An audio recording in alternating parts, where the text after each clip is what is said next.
അഴിയൂരിന് സമീപം തലശ്ശേരി മാഹി ബൈപ്പാസിൽ കക്കടവിൽ കാർ ഡിവൈഡറിലിടിച്ച് കത്തിനശിച്ചു.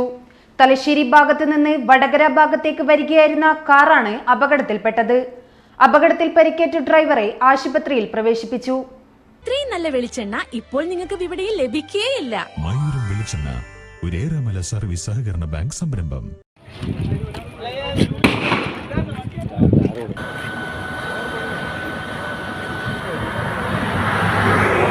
ദേശീയപാത 66 ധർമ്മടം മാഹി ബൈപ്പാസിൽ മാഹി പാലത്തിന് സമീപം കാർ ഡിവൈഡറിൽ തട്ടിമറിഞ്ഞ് തീപിടിച്ചു.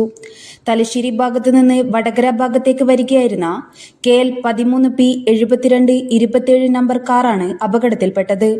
കാർ പൂർണ്ണമായും കത്തിനശിച്ചു. കണ്ണൂർ മാങ്ങാട്ടിടം സ്വദേശി പ്രദീപൻ എന്നയാളുടെ ഉടമസ്ഥതയിലുള്ള കാറാണ് കത്തിനശിച്ചത്. വാഹനമോടിച്ച അദ്ദേഹത്തിന്റെ മകൻ പ്രയാഗിനെ പരിക്കുകളോടെ നാട്ടുകാർ രക്ഷപ്പെടുത്തി തലശ്ശേരിയിലെ ആശുപത്രിയിൽ എത്തിച്ചെങ്കിലും പരിക്ക് ഗുരുതരമായതിനാൽ കണ്ണൂർ ബേബി മെമ്മോറിയൽ ആശുപത്രിയിൽ പ്രവേശിപ്പിച്ചു. ഡ്രൈവർ മാത്രമാണ് കാറിലുണ്ടായിരുന്നത്. മാഹി, വടകര എന്നിവിടങ്ങളിൽ നിന്നെത്തിയ ഫയർഫോഴ്സും ചോമ്പാൽ പോലീസും ചേർന്നാണ് രക്ഷാപ്രവർത്തനം നടത്തിയത്. News bureau, media Vadakara. ടീച്ചറെ, ഇത് നമ്മുടെ ഫാമിലിയിലെ വെഡിങ് ഫെസ്റ്റിവൽ ആണ്. നമ്മുടെ ഫാമിലിയിലെ കല്യാണം. ഫാമിലിയിൽ കല്യാണമാണ്. ഗംഭീരമായ കളക്ഷനോടെ കല്യാണത്തിനൊരുങ്ങി ഫാമിലി വെഡിങ് സെന്റർ. അപ്പോ ടീച്ചർ കുടുംബസമേതം വരണം. ഓ, ആയിക്കോട്ടെ. Family wedding centre.